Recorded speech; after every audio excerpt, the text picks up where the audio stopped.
The sky over the Fertile Crescent darkened, not because the sun was setting, but because war was drawing near. In this fertile land, where humanity first learned to farm, to build cities, to write laws, they also learned another lesson, far more ruthless. To survive, you must be ready to kill.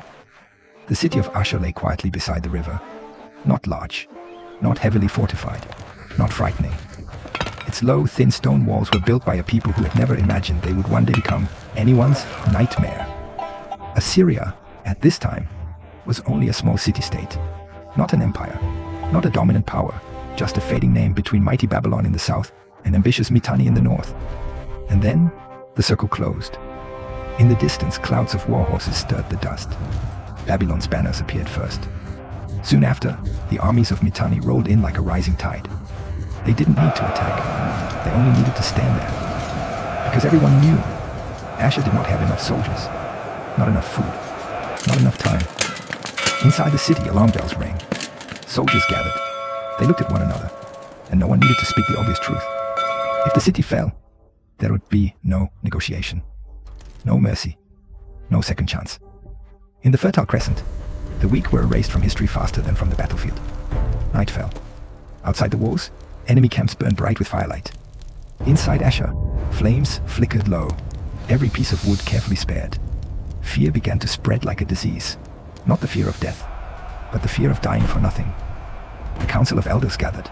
No one spoke of victory. They asked only one question: how do we survive? No one answered at once, because the answer was hard to accept. Assyria understood they could not win with numbers, could not win with walls, could not win with reputation. So, what was left? Will. That night, no one slept. Men stood upon the walls, spears in hand, staring down at the sea of enemy tents below. They understood one thing: if they trembled, the enemy would strike. If they begged, the enemy would crush them. But if they became unpredictable, an order was given, not written, not proclaimed. The gates of Asher opened in the darkness. Not the entire army, just a small group, men willing to die, as long as the enemy learned to fear. They slipped silently into the night. No drums, no horns. Their target was not the main camp, but the weakest point, a watch post, a unit careless enough to believe Assyria was already broken. The attack was swift, short, without mercy.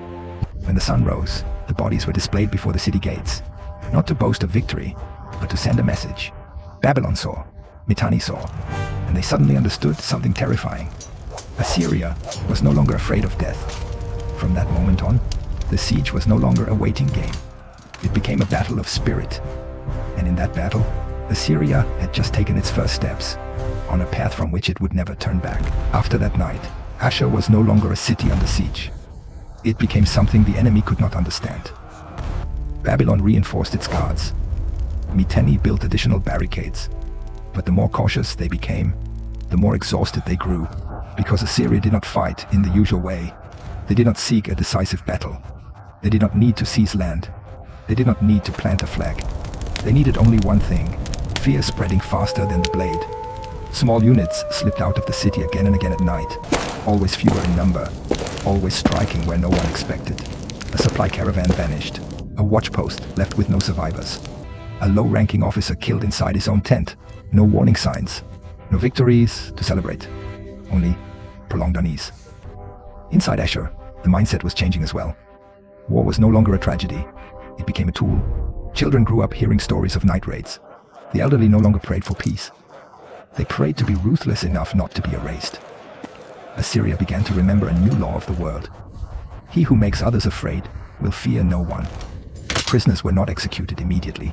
They were released, not out of mercy, but for a word to spread. They carry stories of a small city-state willing to fight to the last man. Assyria's reputation grew, not through territory, but through dread. Eventually the siege loosened, not because Asher had become stronger, but because the cost of destroying it had become too high. Assyria survived, but the price they paid was the people they once were. From that moment on, Assyria no longer asked, "How do we avoid death?" They began to ask, "How do we make sure no one dares challenge us again?"